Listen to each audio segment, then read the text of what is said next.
sonorous voice, but I don't know if you can hear me or not. Just wanted to say that I'm very very happy to be here, and I hope that things develop very nicely in this community of devotees.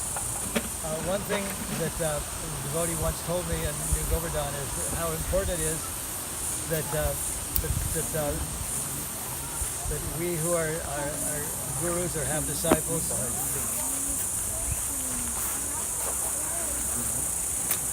I should have had a loud hailer.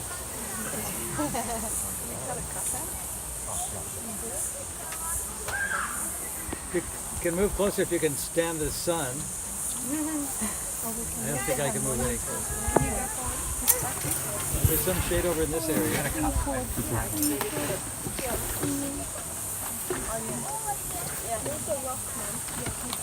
Maybe some of you ladies can move forward a little bit and we can create some more room. I'm just trying to.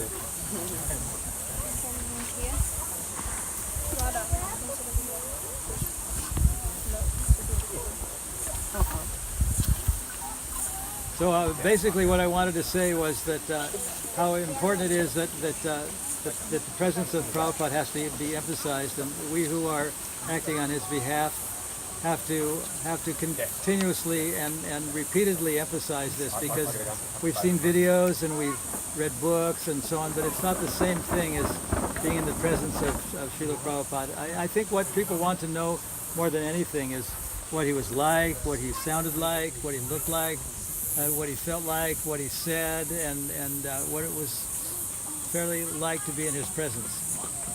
There's a video series called Memories that some of you are aware of, in which people talk about Prabhupada. But some of the devotees that I know, I have my own people who are still living and are mentors.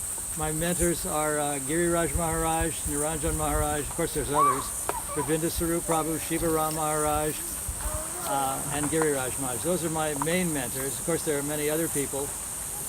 One thing that Prabhupada said in a lecture, he quoted a verse that has the word Svajati in it. Svajati, the whole thing has been translated as that you have to develop, cement your relationships with like-minded people.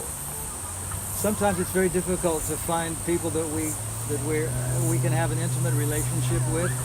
It says in Upadeshamrita Dadati Pratigyanati Guhyamatyati Prichati. Guhyamatyati Prichati means that we have a confidential relationship with not everyone, maybe only one person, maybe it's two people, maybe three people, but they're people who we feel comfortable with, who we have a rapport with, and we can reveal our minds to, and they can reveal their minds to us. Ideally, we should think that we have something to learn. Whenever I used to, I don't do it so much now, but in previous times when I went to every Bhagavatam class, I always took a pencil and paper with me. The idea was that I felt that there was always something to learn from anybody who was giving the Bhagavad, who was sitting in that Vyasasan seat, and who was speaking from his or her heart about Krishna. Whatever it was, I wanted to write it down and commit it to memory, because I thought it was important. That person was speaking from his or her realizations, and that was what was more important to me, was the nature of the person's vibration, not how many shlokas that they'd memorized, or how many philosophical points they knew, or how intellectually stimulating their discussion was. But I wanted to know what their feelings about bhakti were. Especially I wanted to know what their personal realizations were, what they had to say, and what I had to learn. And I learned a lot from just anybody. I think it's been said by Prabhupada that we have to learn how to take gold from a filthy place, take a life partner from an obscure family, and take nectar from a filthy place. Like a place that's like a urinal or someplace where there's sewage. We have to learn these things. So there's something to learn from everything and everyone.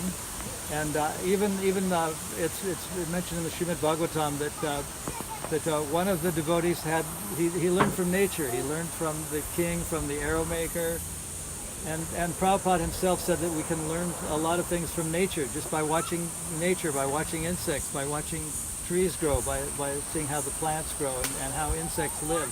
We can learn something from everything, because everything is related to and is a part of Krishna. Krishna says, Bhumirapo Nalo Vayu in the Bhagavad Gita, which indicates that there's nothing anywhere that is not Krishna. And it's very hard for people to understand that Krishna is in everything, but he's not there. It's the philosophy of simultaneously one and different. And it's very hard to understand. In the beginning, maybe we like Krishna consciousness because we like the vibes, we like the food, we like the hospitality, we like the people, we like the atmosphere. But after a while, we run into obstacles. It gets more difficult as time goes on. Some of us have found out that there's obstacles. Sometimes I take shelter in a verse that says, Yukta hara viharasya yukta chestasta karmasu, that one has to be moderate in eating and sleeping and working and recreation. And so sometimes we have to decide what is important in our lives, whether we have to take care of the body or do what our spiritual master wants done, which is more important. So Prabhupada said that, and time, place, and circumstance very often do figure in these things. I was looking on the database under time, place, and circumstance, and in several places, Prabhupada mentions time, place, and circumstance. Not as much as many devotees have talked about time, place, and circumstance, but he does mention that, and he was referring to Bhishma. When Bhishma was dying, his dying wish was that he would see Krishna before he died.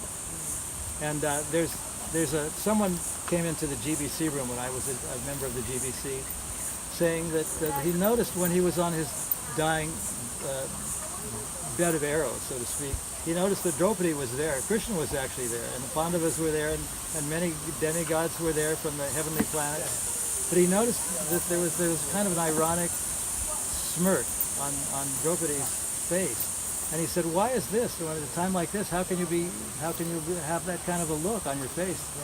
And she said, "Well, when the Kurus were very unceremoniously trying to disrobe me in the public assembly, you didn't move. You protest. You didn't do anything. And now you're preaching perfect dharma, and all the great saints and all over the world have come to hear you. So I think this is a little ironic." And so he went on to say that of course this is in Mahabharata, so I don't know if this is actually what is the real thing, but it's something like this. He said that when I was a guest of the Kauravas, I was eating their food, I was taking shelter in their house, and I was in their care, so to speak.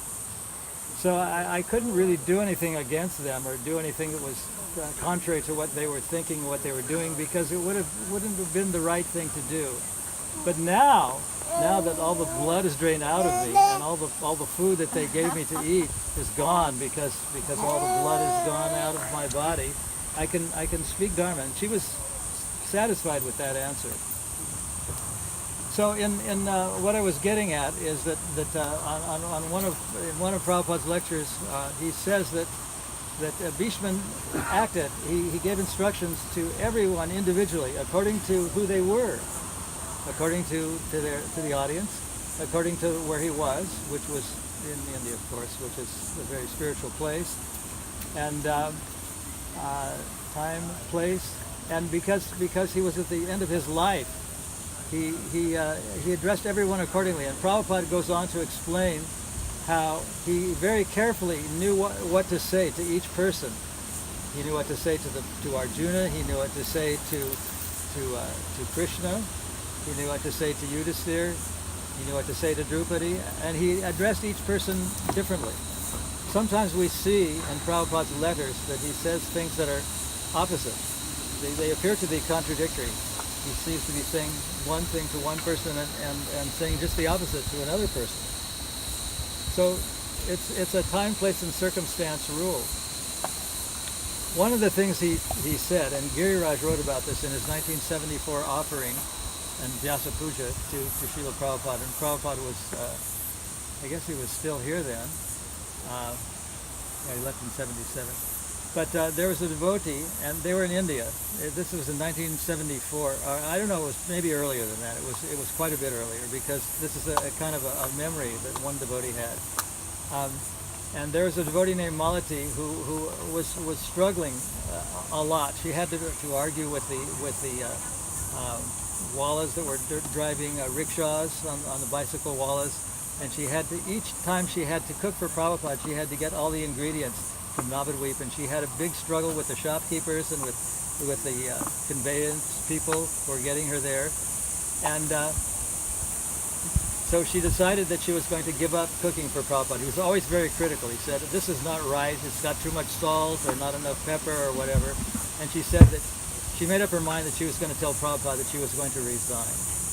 But it so happened, and according to this offering that was written in 1974 about something that happened quite a bit earlier, Prabhupada was in the room, Giriraj was there, Malati was there, and a couple of Prabhupada's Indian godbrothers were present. They were very exalted people. I don't know who they were, but Malati understood that they were not ordinary people. They were Prabhupada's godbrothers, and they were older, and they need to be respected.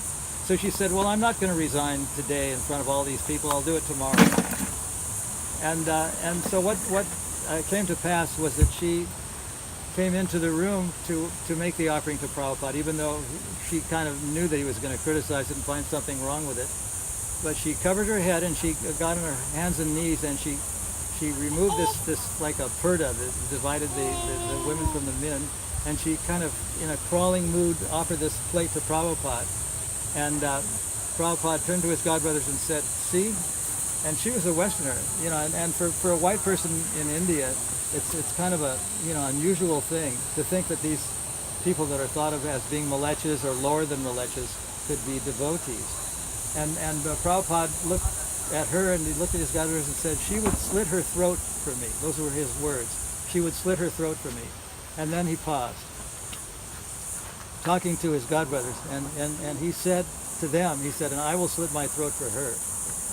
And what he was saying indirectly was that this is not a simple one-way thing, that these people think I'm a great guru, or I'm an Indian person, I'm older, and they have to respect me, but something develops between the two of us, a relationship. This is a disciple, and I have a relationship with her. It's, of course, platonic, but it's intimate, and something has developed there. So he wanted to show these people that these aren't just people that are coming because it's like the American scene, or they're revolutionaries or something like that. But they're people who really believe that they found what to do in their life, and they've dedicated their lives to me, and they're showing their humility, like this lady is. And I'm showing her by telling you this, that I have that's a two-way thing. That it's not that she's respected me because I'm a guru. So that was kind of an interesting thing. And what I do in each day, I mean, so you know what I do, I have in my phone, or I write down what I have to get done today. It's my list, and then I look at it again, and I decide, well, what would Prabhupada want me to do? What are my priorities? And then I redo the list, and I have number 1, number 2, number 3, number 4, and what I do is if I just get one thing done, if I just do number 1, and nothing else gets done that day due to various other reasons, and I feel satisfied because I made my list, I decided what was the most important, and I did that thing. And the next day, if I didn't finish that thing, I did the second thing. But I did make the list every day, and I still do it because, and sometimes it's difficult to know what to do, because there's the verse that says you have to be temperate or moderate in your working and your recreation, and your eating and your sleeping. You have to take care of your body. So it's a question of whether I should do that or just ignore all this bodily stuff and do what devotional service is directing me to do what my guru would want me to do. So it's a little difficult, but it can be done, and that's what I do. I mean, if anyone wants to know how I organize my life, but it's not an easy thing. It's not an easy thing to do. Being a devotee is not an easy thing to do. It's very easy at first because you like the food, you like the people, you like the vibrations, you like the atmosphere, you like the temple, you like the cleanliness. But then later on, you find out it's not so easy. That there's some people that you just don't have a rapport with. You just want to stay away from. But they're devotees, so how can you do that? And in a way, you can't do it. But you sort of do it diplomatically. And I think there was Shitala was saying that people like Raghunath Goswami especially, and others like Sanatana Goswami, they not only were very brilliant scholars, but they knew how to deal with situations that involved diplomacy. Sanatana and Rupa, of course, were skilled in diplomacy because they were government officers, so they knew what to do. But there's an instance that I think it's described, it's either in Chaitanya Chaitamrita or more described in one of Prabhupada's lectures, that the parents, that the father and uncle of Raghunath Swami were chased after by the then Mohammedan Islamic government, tax people. They said that they owed some tax money or something like that, and they meant to come after them. But the Majumdar brothers, Govardhan and Hiranya Majumdar, who were the father and uncle of Raghunath, had got wind of this, so they departed before the tax collectors could get there and arrest them or whatever they were going to do. And the only person left in the house was Raghunath. And he had to deal, and he was only like 16 or 17 years old then, and he had to deal with these people that were much older, more experienced, and had all the documentation to prove that that his father and his uncle were doing something that wasn't quite right. Maybe they were, maybe they weren't, I don't know, but somehow or other this 16-year-old boy had the intelligence to settle everything amicably, and the two tax collectors went away satisfied that they weren't going to arrest Hiranya and Govinda Majumdar. And this was a 16-year-old person. So this indicates that not only should a devotee be one of the qualifications, one of the 26 qualifications is expert.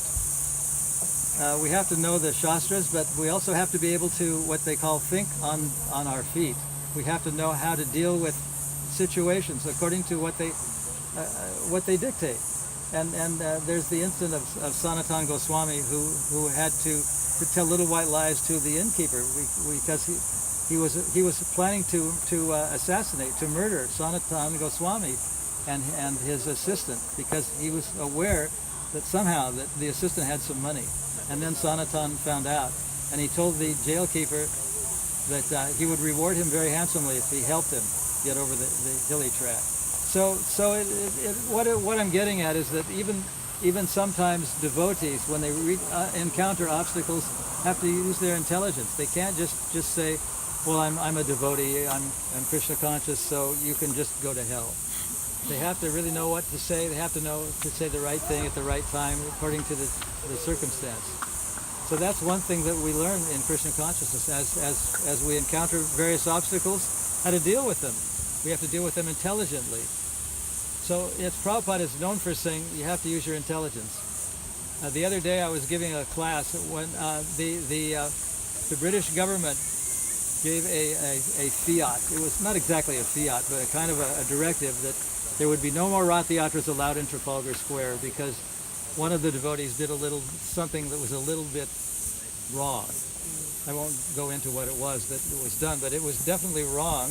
So the devotees got this tape of Prabhupada when he wasn't in London at the time. He was somewhere in Los Angeles, but he heard that the British government had stopped the Rath Yatra. So he was on a walk with Bahulasva was there, Brahmananda was there, Jaitirtha was there, Bali Mardan was there, and you could hear there was a lot of long pauses. Sometimes they were 60 seconds long, and you could hear the waves lapping on the shore. It was on a beach somewhere in the Los Angeles area in 1974, and he was thinking. There were a lot of these great warriors were strategists, people like Alexander the Great and Caesar and Napoleon.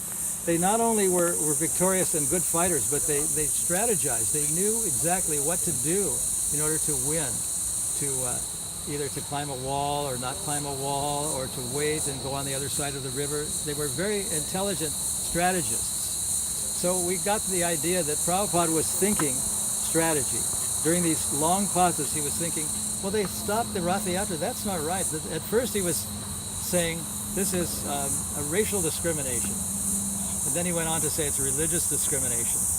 And he knew that the British government, unlike the government of the United States of America, it was tolerant, and they embraced the concept of fair play, whatever that means. And it's partly because they were a big empire. They were the British Empire. Of course, they've lost it now, but they believed in fair play, and they had the largest number per capita of Indians outside of India and Pakistan. So, and Prabhupada was aware of this as well. So he was thinking, if we say that it's racial discrimination, that would send some heavy signals to the British government, because it's considered a democracy. Of course, they have a parliament, but it's like a parliamentary democracy or something. And these politicians do depend on the votes of the Indian people. So he thought about it for a while, and it was a very, very heavy tape. Very heavy walk.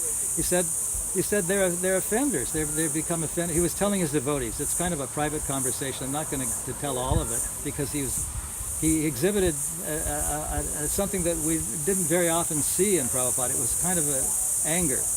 It was an anger at the government for doing such a thing. He said, if we did something that was wrong, that was illegal, then they should have arrested the person who did it, and they should have taken action then, not wait for several months later and then say there's not going to be any more Rath Yatra.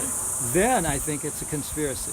If the police had acted when they acted, then that would have been a beautiful thing. But because there was some desecration in what to them is a sacred monument in Trafalgar Square, Nelson's column was, anyway. The first thing they said to us was, get out. As soon as we entered the police station in Cannon Row, it's the police station that its jurisdiction is Trafalgar Square, and they wouldn't even talk to us. They just thought that, okay, it's our job because they desecrated a sacred monument. We don't want to talk to these people. We told the government that there's not going to be any more festivals. They're not going to bring the chariots in there. And there was a photograph on the front page of the Guardian newspaper. It's a big newspaper, not one of the gutter press tabloids, but a proper sort of, if there's such a thing, a proper nursepaper. And the photographer took the photograph. I think he was very close to the ground, and it looked like the Rath Yatra was almost as tall as Horatio Nelson's column, which is 100 feet high. It's about 30 meters in the air with Horatio Nelson on top. And they're very, very proud of this because many tourists come to see this Nelson's column in Trafalgar Square. And there wasn't an article, but it was on the front page, this picture, and it looked like the Rath Yatra cart was almost as tall as Nelson's column. And the headline of the extended caption said, "Arrival for Nelson?" ? Arrival for Nelson. So that didn't help because they knew that we meant business, that we were not just, a sort of an unknown cult, but we weren't going to take this lying down. So Prabhupada said, I mean, he was very angry, and as soon as we got this tape, we knew we had to do something. It wasn't going to be easy. It was a very uphill battle. We got a lot of supporters. We got people from the equivalent of the American Civil Liberties Union. They have some kind of a civil liberties activist group in England. I don't know what they're called. And then we got some Indian people who are very, very highly placed and very well-to-do involved. And at one point we got an Indian newspaper to write an article saying that we were going to file a lawsuit against someone in Scotland Yard for not acting, or someone. Anyway, just to make a long story short, we had a big meeting. There were about 15 or 20 people there, including some very highly placed inspectors in Scotland Yard. It was probably on the 30th floor of Scotland Yard. It's a big building in the middle of London. And they very reluctantly didn't say anything. We made our case, and they said, well, we'll think about it and we'll let you know. And what Prabhupada said in his strategy was that we will bring the Rath car to Hyde Park. That's the starting point. Hyde Park corner, and it went down Park Lane through Piccadilly Circus to Trafalgar Square. The total length of the route was about 1.5 kilometers. And he said the strategy was that we'll bring the cart there and we won't bring it into Trafalgar Square. And but we will bring the deities there in silken palanquins. And these palanquins were made, and this actually happened, that the deities were brought into Trafalgar Square on silken red and yellow palanquins, very beautiful palanquins. They were just not ordinary palanquins, but they were almost as big as the Roth car. But we got away with it, and we did it. Anyway, Prabhupada was very angry. We could tell by he was condemning the whole. He said England is becoming a police state. But he used other language, and he was talking about the royal family, and he was kind of gracious when it came to the Queen, but as far as the rest of it, wasn't gracious. I won't repeat it, but it is actually available. It's part of the public record. It's in the database if you want to read all this nasty stuff. In 1966, Prabhupada took us on the equivalent of a field trip to Monroe, New York. It was Hare Krishna. It was the ashram of a friend of his who was from India. I won't say who, but he wasn't there. Anyway, Prabhupada gave a lecture, and in the audience were two of the followers of this man. And during the question period, they said, "Well, what about the saying that I'm a bubble, make me the sea?" They were impersonalists, in other words. They wanted to merge into oneness. And it's the very first time I saw Prabhupada became a little bit disenchanted. His face got red, his eyes got wide, and I could see that there was anger welling up. And he asked these people, he said, well, the gold ring and the gold mine, they're the same quality, but are they or are they not of the same quality? And they didn't answer. He said, well, it says here, and they were reading this book of their guru, that I'm a bubble, make me the sea. And that's all they said. And then Prabhupada insisted, he asked the same question about 3 times. He said, is the gold ring and the gold mine, are they of the same quality? And finally they had to admit that he was correct, that they are the same quality. And then it went on and on, like that. It went on for about half an hour. But it's the first time that Prabhupada exhibited this anger. And one very seldom thinks of a holy man, especially from India, as someone who can get angry. But according to time, place, and circumstance, he exhibited this symptom of anger. So whether it's diplomacy or anger, if it's used in the service of Krishna, it can be purified. Of course, there is a danger. The danger is that we can become polluted. There was Sita told me that she was involved in this. There was an organization, they called it themselves the Road Show. It was organized by a devotee, and I was in Prabhupada's room when a slideshow of the Road Show was presented to him. And he liked it very much because there was a lot of music, there was a lot of dance, there was a lot of drama in it. And the devotees even said that they were thinking of making it a Broadway musical. That in New York is a very big thing to become a Broadway musical, like Hair. You've heard of Hair. Anyway, the very next day, devotees started playing on guitars and trap drums and the whole 9 yards of everything that was not used so far in ISKCON. Indraduna, of course, is using it, but he's doing it in a kind of spiritual. His heart is in the right place, we might say. But these people they liked the beat. They were kind of rocking to the beat, we might say. And so Prabhupada, when he heard about this, and this irritated some devotees, they thought, well, how can they be playing guitars and saxophones and things like that in the temple? I mean, it was in the temple, not in the temple room, but in the temple complex. And then Prabhupada said that from now on we'll only play kartals and mridanga. That's all, nothing else. Not even harmonium. I mean, he wasn't even making that concession that a harmonium could be used. And so that would send a signal that the pendulum had swung too far in the direction of using Western instruments and Western music. They were literally rocking to the beat.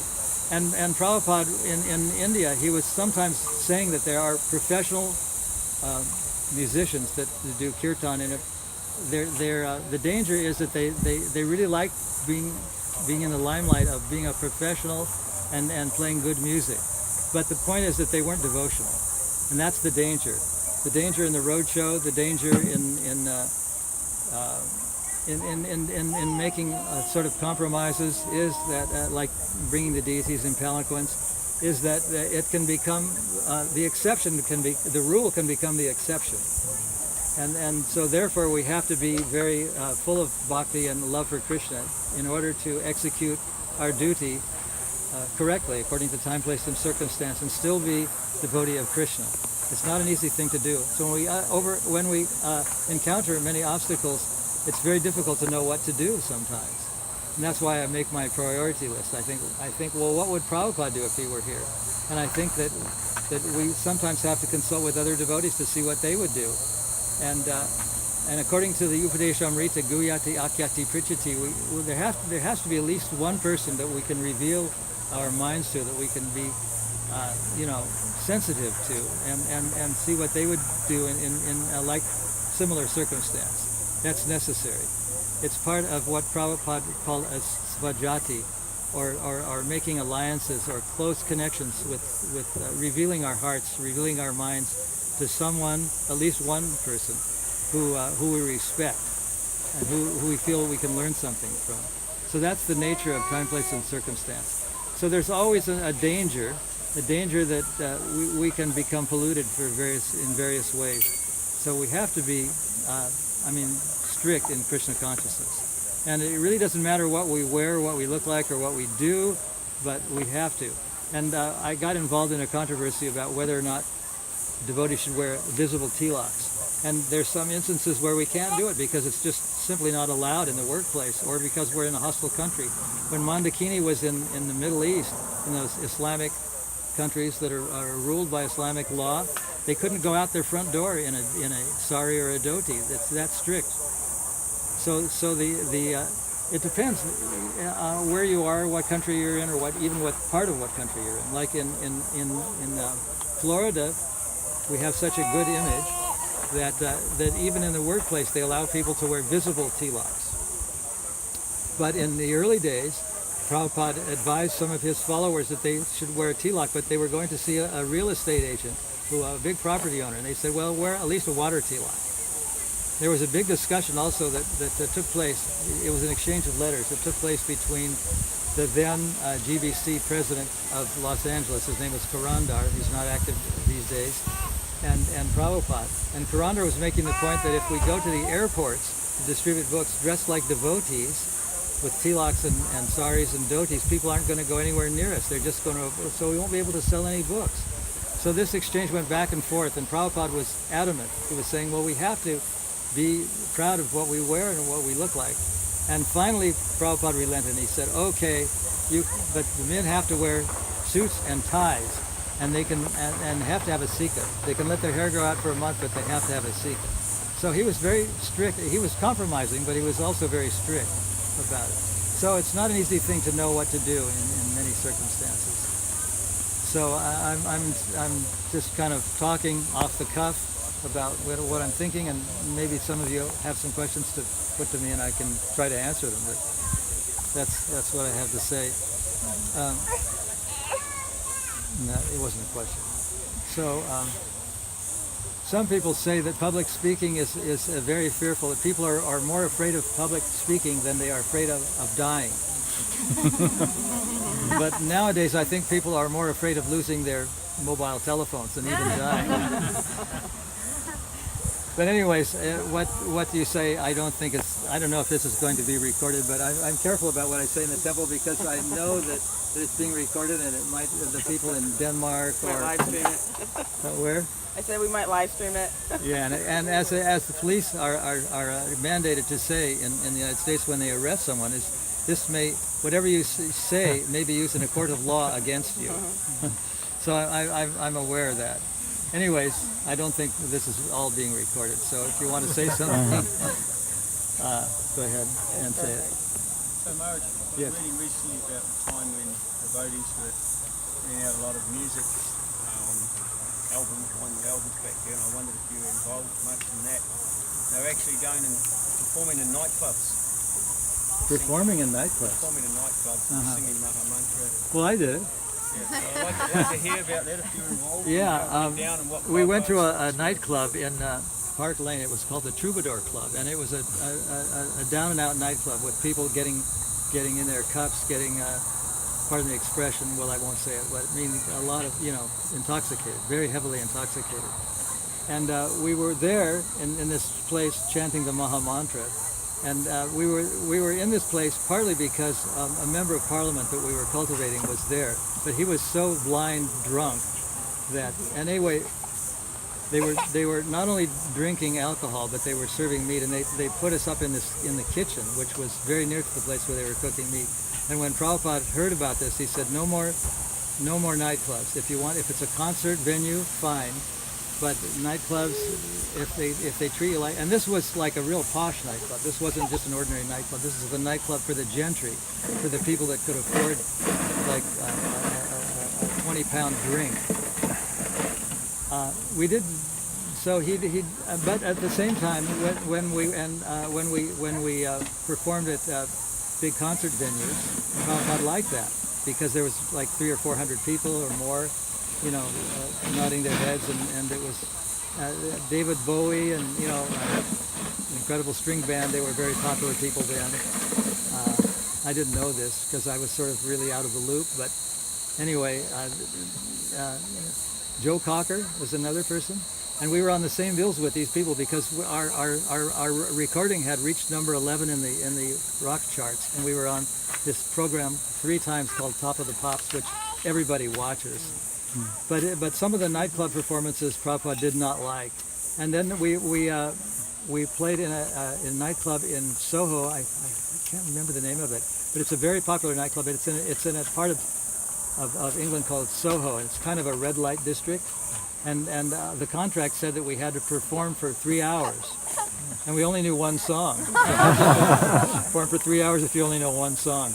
So we had to do a bit of an act. We had to do a dance in a circle, and we had to have a light show and all kinds of things. So Prabhupada's sort of like that, but anyway, according to time, place, and circumstance, if it was a certain kind of nightclub and we were put in a kitchen where there was a lot of meat being processed, he didn't like that at all.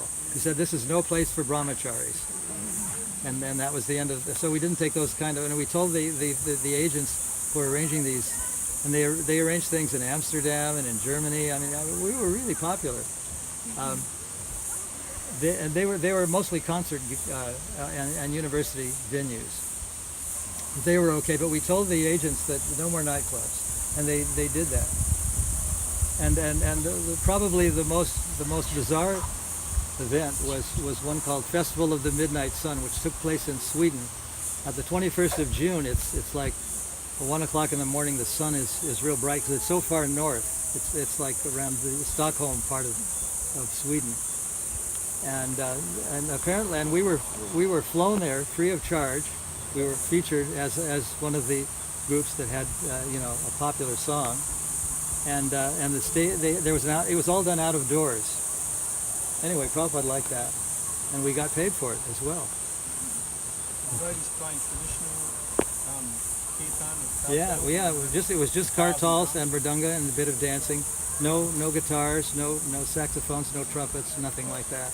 And the interesting thing is that when we were dancing, there were speakers on the stage called I don't know what they were called, but the insides of Leslie speakers, I think. They used to spin around, giving a vibrato effect. That was before it was done electronically.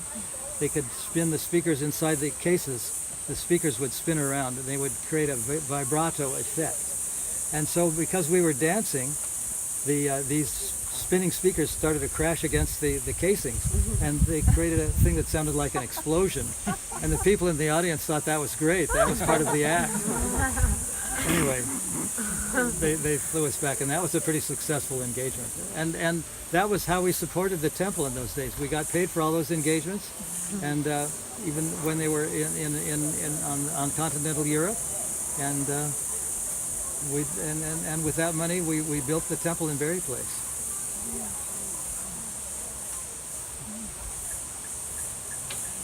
But yeah, according to time, place, and circumstance. Some people are critical of Indradumna Maharaj's using trumpets and guitars and whatever, saxophones. But I don't criticize him because I feel that he's a very good devotee, and there's bhakti in there. And that it may be wrong for some devotees, but I think it gets a lot of people into chanting that wouldn't have done it otherwise. So I feel that that's a good use of choosing a time, place, and circumstance.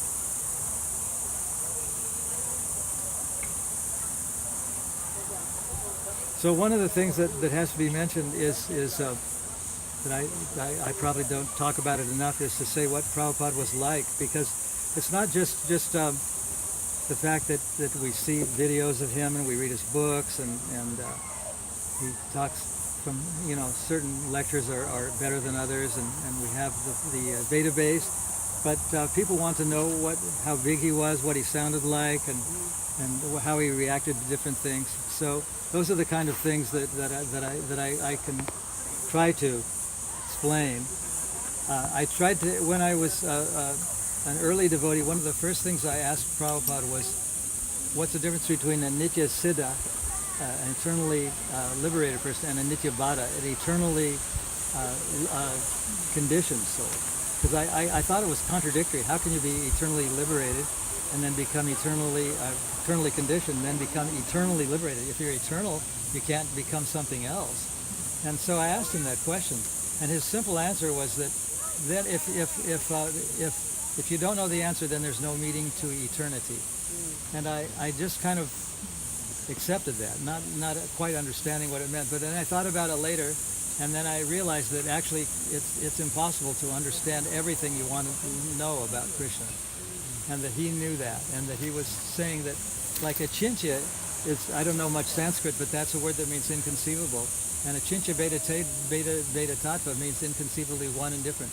And that's the simple thing that we find it very difficult to understand, how something can be oneness, and yet it can be different. But it exists. It's there. It's part of the philosophy of Krishna consciousness. Anyways, so that's what my spontaneous talk. Would you like to describe for us that very first instance when you met Prabhupada? The very first instance in which I met Prabhupada was when he was in the loft on the Bowery, and I just walked into this loft, which it had. I think I wrote about it in my book. It had sort of bare. What do they call them? Rafters, and there were spider webs in between them, and it was a pretty funky place, and it was kind of dark, and there was a bare light bulb without a fixture hanging from it, and sitting on a raised kind of dais, it was about this far off the ground, was Prabhupada. He looked very, very effulgent, but I just sat down and started to listen. I couldn't understand a lot of what he said, and he had a big book in front of him. It was the Srimad Bhagavatam in Sanskrit, I think. And a lot of his speech, because of his Bengali accent, was difficult to decipher. And he was also reading a lot of Sanskrit shlokas from that book. And I thought, wow, this is really, exotic. I didn't know what to think. And then I think I'll go up and meet him afterwards.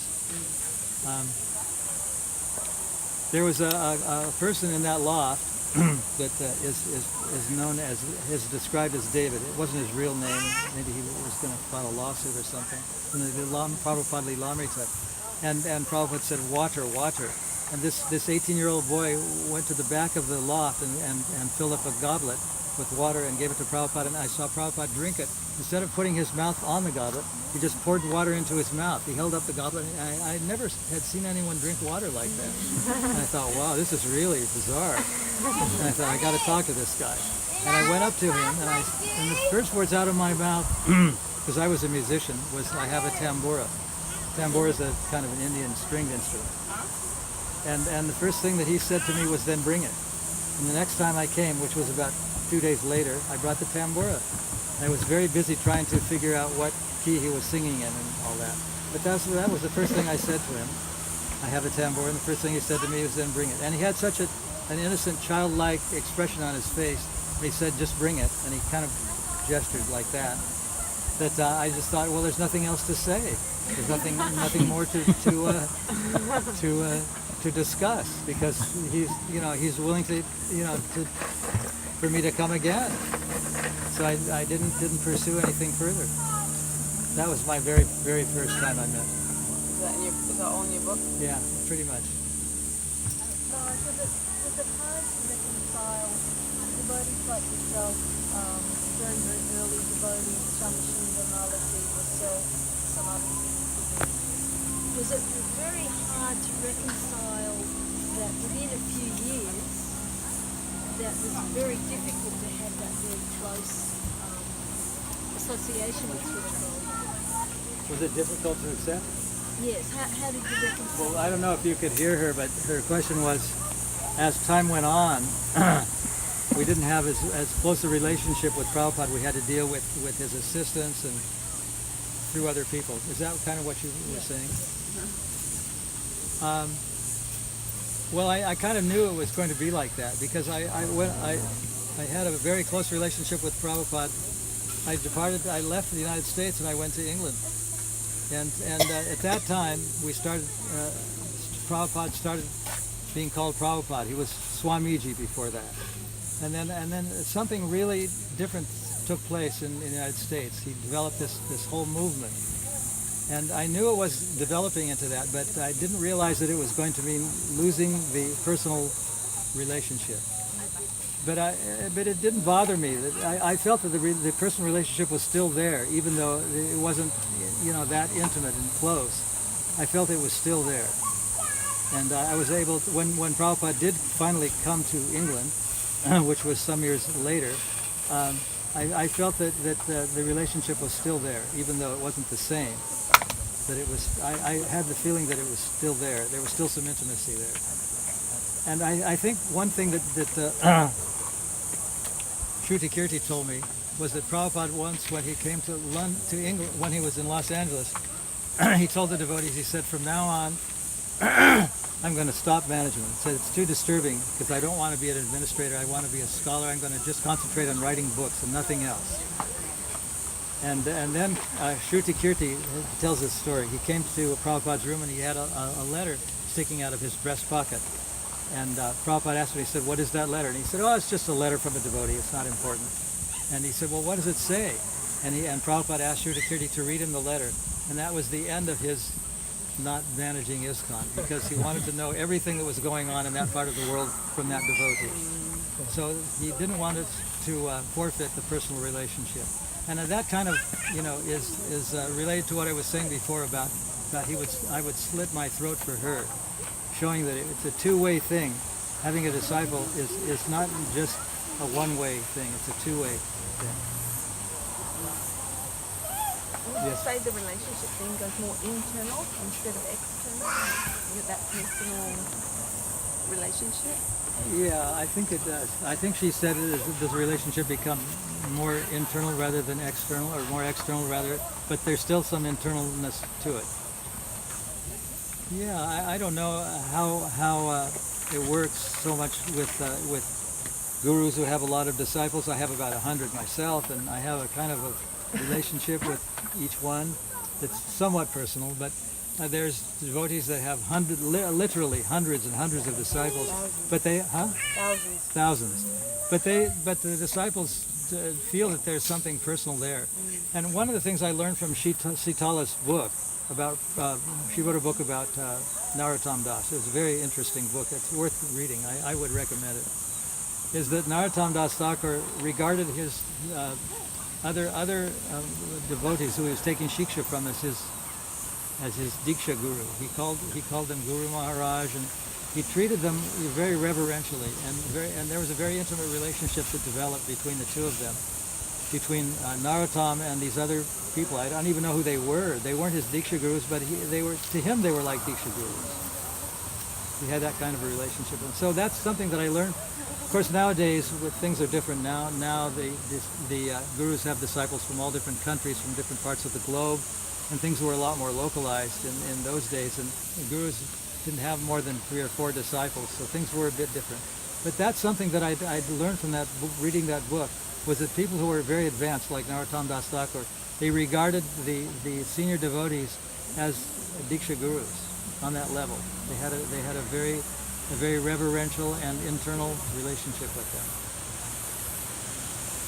So it meant to me that we can have that kind of a relationship with just about anybody that we revere and who we think we can learn something from. That's what I learned from it.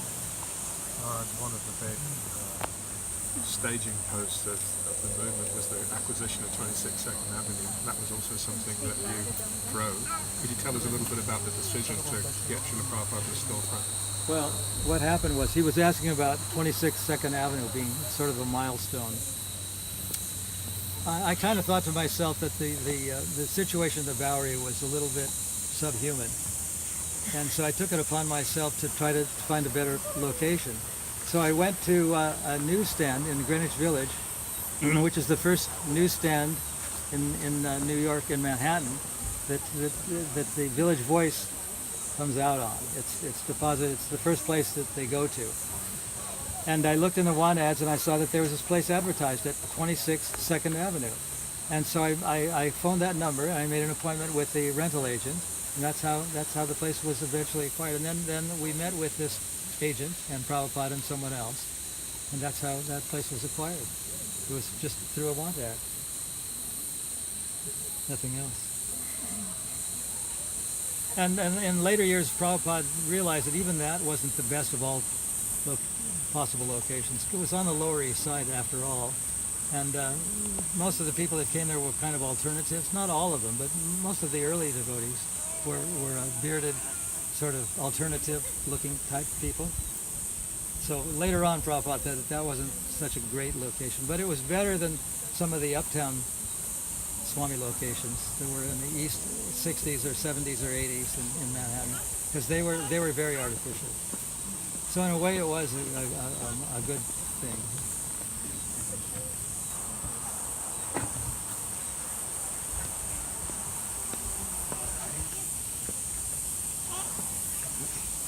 So if you have any other comments or questions, yes? Throughout the history of ISKCON, we've seen different waves. And that time period that you're speaking of was the alternative hippie era. And then we've had what people call the wave of Indian-bodied people coming to the West. And then now we're in this time now. Do you see any potential waves currently that we could focus on for the next boom? I think the most important thing is to be infused with bhakti. Infused with bhakti. I mean, and to be uncompromising as far as our philosophical convictions are. I think the danger is that the movement can become diluted as it becomes more mainstream. That's the danger, ever-present danger. Yes. And so my advice is to be very strict with oneself and with and with certain other people that you can be honest with. If you feel that they're too diluted, you can say something. And because they're the devotees, I mean, some people are objecting to what they call the Hinduization of ISKCON, because a lot of people from I think the United States probably has more people from India in it in terms of numbers. Maybe not in terms of per capita as like in England, but there's a tendency that in some temples for the Indian communities to support the temple financially, and for devotees to do whatever they say to do. I can say something in relation to this. There was an instance that occurred when Prabhupada was present on the planet in England. There was a life member. He was a life membership, incidentally, was Prabhupada's idea, that they can stay free, Indian people, they can, in any part of the world, they can stay free if they're a life member, if they show their card. Anyway, this man, he was a Gujarati, used to bring another Gujarati, he was a fairly wealthy man, he used to bring another fairly wealthy Gujarati, who was quite willing and happy to part with it was only 111 pounds to be a life member. And he brought one of those people every Sunday. He came with another life member, and that person became a life member. But there was something we didn't know, that he was harboring something that he didn't like about ISKCON. We didn't know what it was. We didn't even really know that he was harboring something that he disliked. So one Sunday, when Prabhupada finally did come to London after a couple of years, he was having a darshan in his big room. The room is probably as big as this area we're sitting in, or yeah, about that size. He didn't actually come in, he just stood at the doorway. And he said to Prabhupada, he said, Prabhupada, he called him Prabhupada, we Indian people, we like it when people sit down and play tablas and harmonium and have a very quiet, sit down, respectful kirtan. We don't believe in this wild dancing that you see. What he objected to was that sometimes devotees would show the soles of their feet to the deities. And they didn't mean to do it, but it was kind of wild. And Prabhupada didn't answer him immediately. He just thought for a while, and he looked right at the man, and finally he said, you cannot control ecstasy. I've been chastised for this exact dance move, actually. Pardon? I've been chastised for that dance move, but I appreciate the Yeah. chastisement. In Melbourne as a brahmachari, wild kirtans. Yeah. I have to admit there was some little bit of enjoyment from my side as well. Yeah. With the Well, people brahmachari like dancing. watching as well, you know. So it was good that I was. And people chastised. like to dance. When I went on Harinam parties with Gunagrahi, they had a picture of they had a sculpture of the changing bodies, a small one. And people used to get mesmerized that we were chanting Hare Krishna. And sometimes they would be holding their briefcases, typical American businessmen, but they would stand there for a real long time just gazing, you know, kind of like mesmerized at the whole thing. So according to time, place, and circumstance, we really liked it. And the police would just, even though we didn't have permits to be there, because New York City is very, very open, they would just kind of, you know, wave to us and like this. So they, and sometimes whole orchestras would play on 34th Street and 9th Avenue without any permits. They just were very liberal. But anyway, you can't control ecstasy. And Prabhupada was telling people in Calcutta that you may think that these are all Malechas, these white people, or lower than Malechas and Sudras, but and he was kind of like saying this about Malati, that she would slit her throat for me, and I would slit my throat for her. But she's not an ordinary person. These are Vaishnavas. They might be women, they might be white people, but they're very sincere.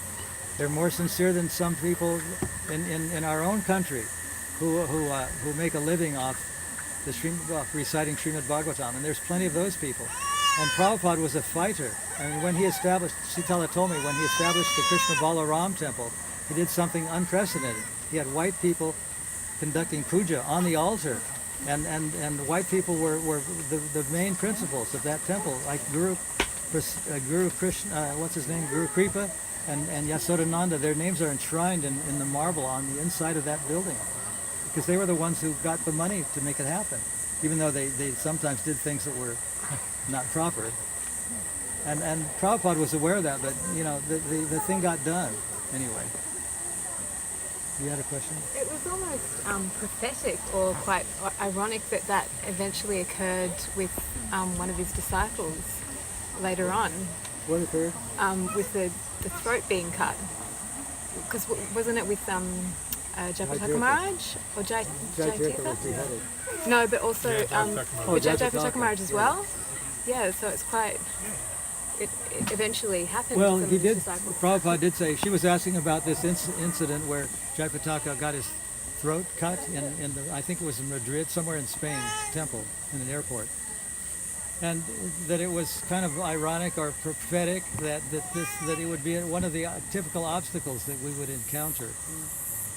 And at one point Prabhupada did say that when I think it was Satsarup was complaining that we got some bad press, he said, "What are you complaining about?" He said, "Sometimes they'll line you up and shoot you in a firing squad." And that actually happened as well. In Africa, yeah.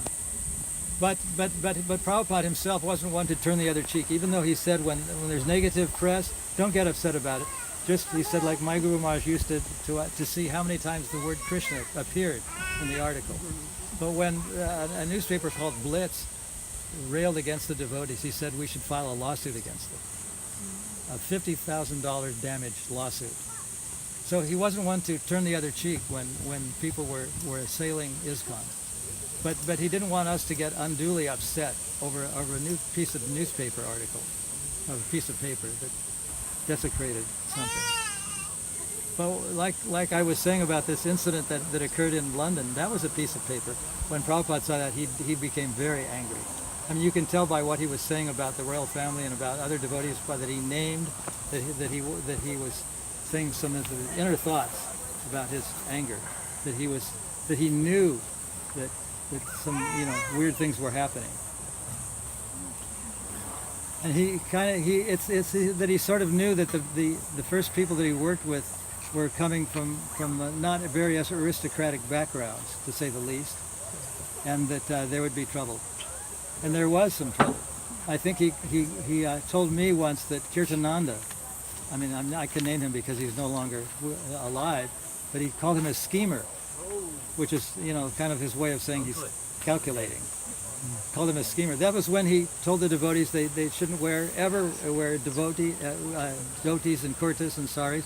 They should wear suit and dog collar. And he was preaching this. And Prabhupada said he was disobeying me by doing that. And that's when he called him a schemer. I think later on he forgave him or something. But he accepted him because he was a scholarly person. He had a PhD in something. So in the beginning, he kind of like relented a little bit. But I think he knew that he was kind of, working with the dregs of society, so to speak. Was Srila Prabhupada adamant about devotees in those days wearing devotional clothing? She was asking about whether Prabhupada was adamant about devotees wearing devotional clothing. Well, I told that story about the airport, about people going in devotional clothes to the airport, and Purandara saying that's not a very good thing because people won't go anywhere near us and we can't distribute books. But Prabhupada was very strong about you have to wear a dhoti and a kurta and women have to wear sari. But if you don't at least have a suit and tie on, at least, and have a sika, even though you can let your hair grow for 30 days, but you must have a sika and you must look like a proper gentleman or lady. So he was a little bit not fanatically strict about it. Like in the Middle East, you just, like Mandakini was saying, you can't go out of your front door wearing a dhoti and a sari and a kurta. So you have to be a little bit, these exceptions have to be examined very carefully. Are people just doing it because they want to blend in, or are they doing it for other, valid reasons?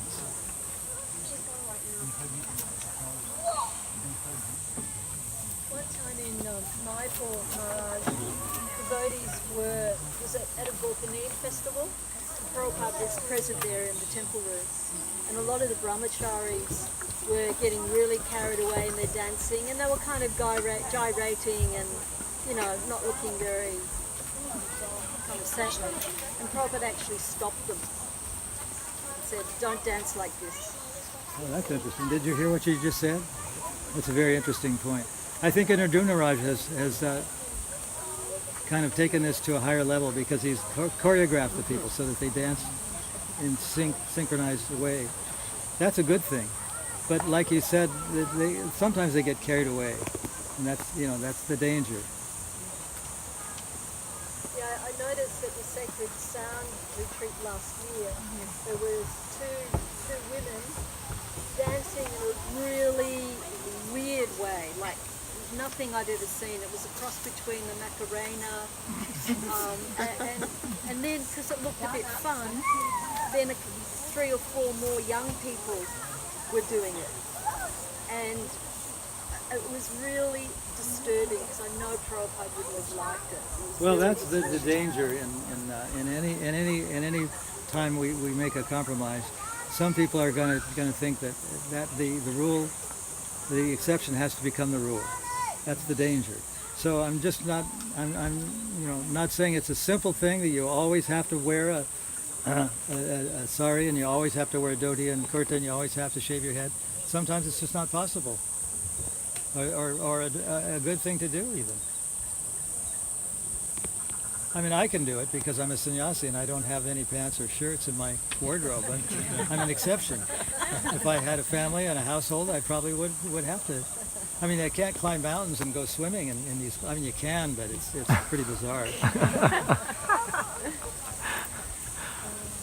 Harinam parties today look a lot different than the thinking parties way back. I mean, I remember seeing my first Harinam in the early days, and people were, the women were dressed, a lot of them were dressed in basically bed sheets, and it was very simple. Now, when you have a look, you see choreography, you see a lot more colour. It's probably visually more appealing. So these are massive changes, really, although there's still the holy name. Well, like I said, I think Indradyumna Raj choreographing his Harinam parties is beneficial in that it makes them more attractive. There will be detractors that will say that that it's too choreographed or too compromised. But what I would say is that if one is leading a kirtan, especially in a temple or in a major Rath Yatra festival or Guru Puja or Govardhana Puja festival, that then they should be wearing devotional clothes. Then I would say that's necessary. So the big question for a lot of people when you see these changes is you always think, well, Prabhupada was here. Would he approve of this? Would he I say think he let's would. keep things the same? And I mean, for me, it's a Well, constant I battle. think he would approve of Indra Maharaj's technique. At one point, Prabhupada wanted to have what he called a world Sankirtan party. They would perform on stage, but then when he found out that there were kirtan parties going out all over the world, he kind of abandoned that idea in favor of. But there are some people who, when they see kirtan parties, when they see men wearing pants and shirts, they say, "Oh, you're not a real Hare Krishna because you're not dressed like one." So there is that danger, and that things can get too loose. That's a danger. I think for Harinam parties and temples, going on the altar or sitting on the Vyasasan or leading a kirtan, the devotional clothes, for the most part, there have to be exceptions, but for the most part, they should be wearing devotional clothes. I mean, there have to be exceptions for sickness and old age and various other things, but the exceptions have to be very closely examined. Are they really exceptions? Or are they just doing it because it's easier, because I don't have to change my clothes or something like that? So anyway, there's obstacles. There's everywhere. It's like it said, padam padam yadvi padam. There's danger at every step in the material world. It's just like that. It's not an easy thing to be a devotee. It's easy at first, but then it gets more and more difficult. We have to make decisions. We have to sort out priorities. We have to take care of our health. We have to take care of other people. We have to take care of our families. So it's not an easy thing. Can I just make a comment about that? Yeah. I many years ago I went to Bhakti Vinod's house there. You want to? Can you speak a little louder? I went to Bhakti Vinod's house in India, Navadvip, over the Jalangi. And when I got there, I'm not going to mention the Maharaj there, but when I got there, everyone was just dancing the same in rows, and it was just like, shouldn't say, but it was just like robots, everyone was just very similar. Well, and it wasn't for me, but for those people, they were happy to do that. That was their connection to Krishna. So I see it that everybody has their way to connect to Krishna, and if they're happy to do like that. So she was saying that when she visited Bhakti Vinod's house in Navadvip, people were dancing in a kind of uniform way. Yes. Because they thought that he would like that. Well, I went with Prabhupada to Amsterdam. It was when we were popular, when we had a popular record out, and they had girls for each song dancing on a raised platform, bleachers we call them, and kind of wiggling in a sort of suggestive fashion. And Prabhupada took one look at them, and his comment was, "They're not even symmetrical." I mean, there were a lot of other things, but among them, he just pointed out that they were not dancing in a symmetrical way. So he liked the order. He liked the orderliness of things that were choreographed, and I think the GBC even created a committee. They called it the Sankirtan. I don't know, something. How was Sankirtan performed in the days of Prabhupada? And he said it was always done in a circle in a clockwise direction. And I think it's even mentioned in the Chaitanya Chaitamrita.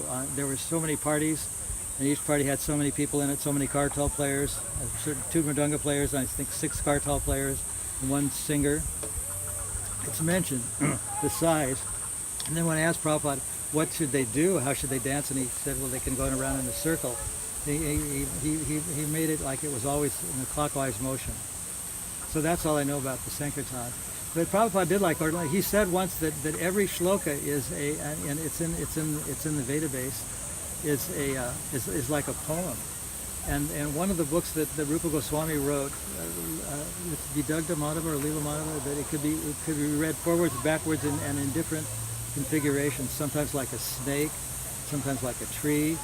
So in English they have what they call palindromes. They're things that are read forward and backwards, and they say the same thing. One of them is, "Hi, madam, I'm Adam." And if you read it backwards or forwards, it says the same thing. There's only a few of them in English language, but in Sanskrit, there's many, many ways to do it. And these Sanskrit shlokas are poems in themselves.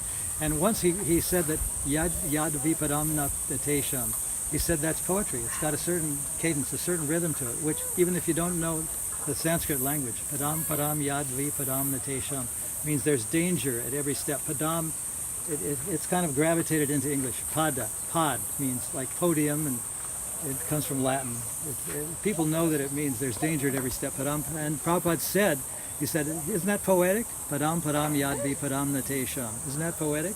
Because it has a certain cadence to it, a certain rhythm, certain rhyme. He said that every shloka is like a poem, and to really, understand the ins and outs of the Sanskrit, a grammar alone takes years, and it takes years to master. What to speak of being able to compose poetry. But these people like Rupa and Sanatana Goswami, they knew how to do it, and they did it. And that's why there is very little translation of their works. I mean, he did translate Nectar of Devotion from Rupa Goswami's Bhakti Rasamrita Sindhu, but Sanatana Goswami wrote the Hari Bhakti Vilas, which is a very lengthy book. I mean, he studied with Lord Chaitanya. Lord Chaitanya spoke for every day for 2 months. He instructed him on he said, I'm going to teach you how to write it's translated as director. What it means is manual of behavior, ringing the bell, watering tulsi, all the things, wearing tilak, all the things devotees are supposed to do. But it's never been thoroughly translated into English. I mean, there have been attempts to translate the whole thing, but because it's so poetic, it's difficult. You really have to know the English language and the Sanskrit language, both of them, very thoroughly to make a reasonable translation. So Prabhupada's books are really all that's necessary. The Srimad Bhagavatam, the Chaitanya Chaitamrita, Ishopanishad, Nectar of Instruction, Nectar of Devotion. If we don't ever read anything else, that's all we need to know. That's my opinion. And I read those books over and over again, and I get something new out of them each time. Because they're very deep. Prabhupada's son said, according to Tamal Krishna Maharaj in Memories, that when he was a householder, they used to read Srimad Bhagavatam 4 hours every day, 4 hours.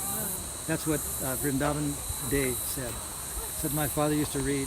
I don't know if it was in there in his household, in Vrindavan Day's household, or after Prabhupada was in his own household, or after he was married. But 4 hours a day is a lot of time. And even if it was only 2 hours a day, it was pretty amazing. Every day. For his own son said that. So he wasn't an ordinary person. Not an ordinary, and some people even think that he came from the spiritual world, which he may have, I don't know, or that he's some kind of an avatar, because he did some extraordinary things. He was very against the grain, even in his own country, what to speak of in the United States. And when that first record was made, the Happening album, Prabhupada bowed down and kissed the floor in a way of saying that now my movement is successful, that this Maha Mantra is going to go all over the world. But via this, he knew that this recording was going to go everywhere. One time when he was in Los Angeles, a devotee came with some very expensive 35 millimeter film, these big cameras, and he was filming Prabhupada speaking, and Prabhupada said, if this is going to be broadcast all over this country, I'll stay in this place. I won't travel anymore. I'll just stay in Los Angeles. and of course those films weren't successful, so Prabhupada took to the road. But I was there when they were filming, and they had vases with flowers in them, and bright lights, and all. It was a proper movie set. But it didn't happen the way Prabhupada thought it might happen.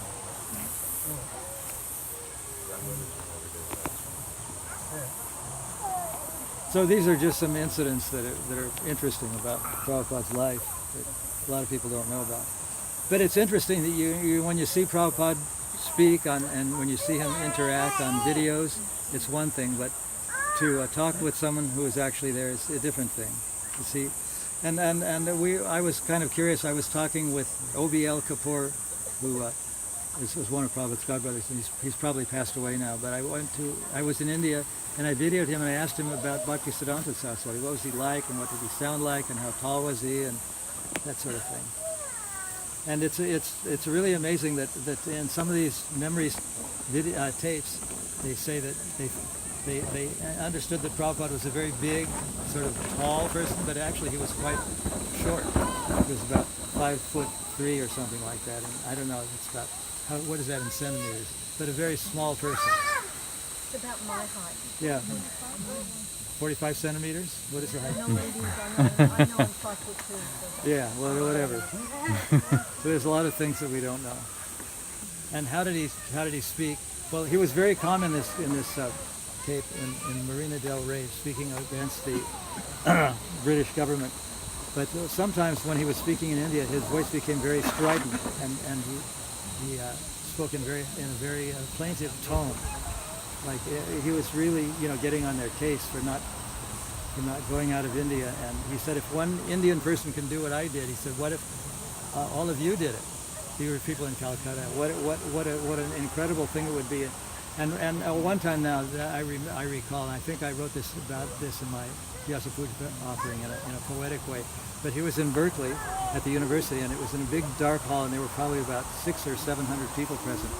And one of the people questioned him in an Indian accent, saying that, well, what good is this Krishna consciousness going to do? I said, I came here to learn about information technology, and I'm going to take it back to India, and I'm going to make India a better place.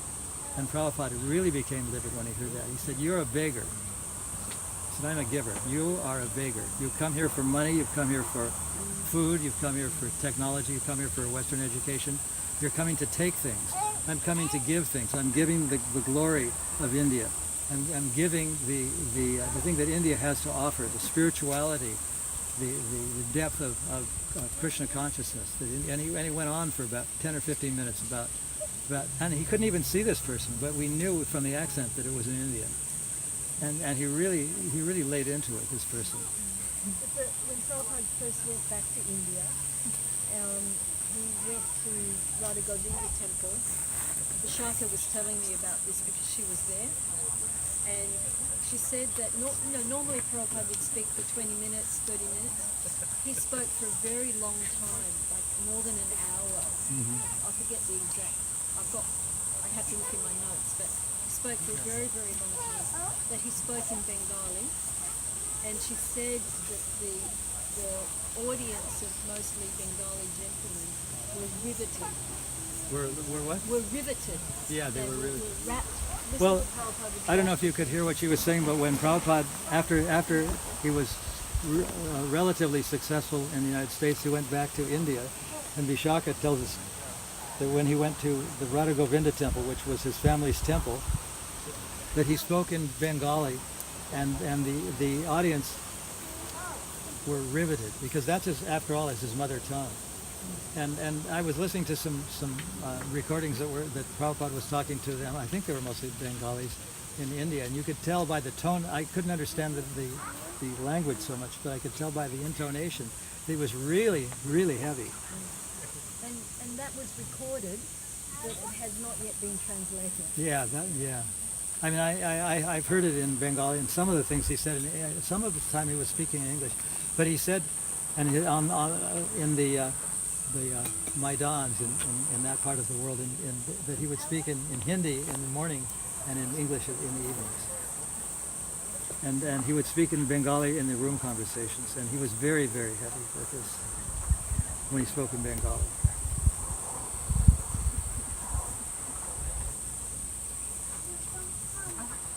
And he said that this is he was saying that this is a very holy, this is what I got from the English translations.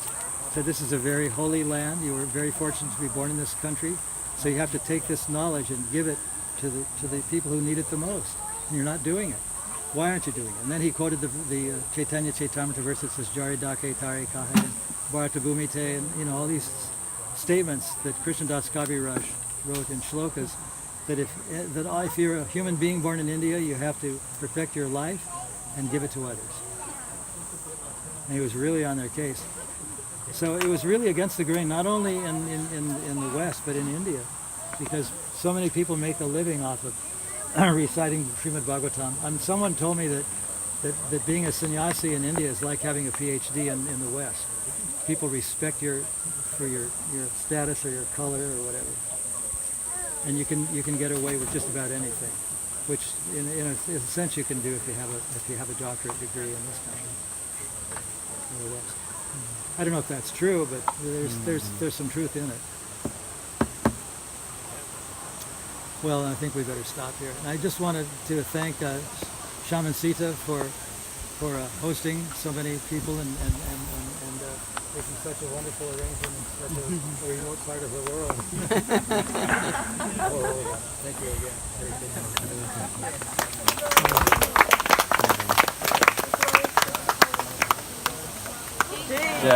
So there are what are the refreshments in your house? Sorry? Your food is in your house at the shop? Yes, we can do prasad now. Yeah. Okay, you can bring some here? Yeah. Okay, we can bring some here. Executive decision. We don't have to go up to the house.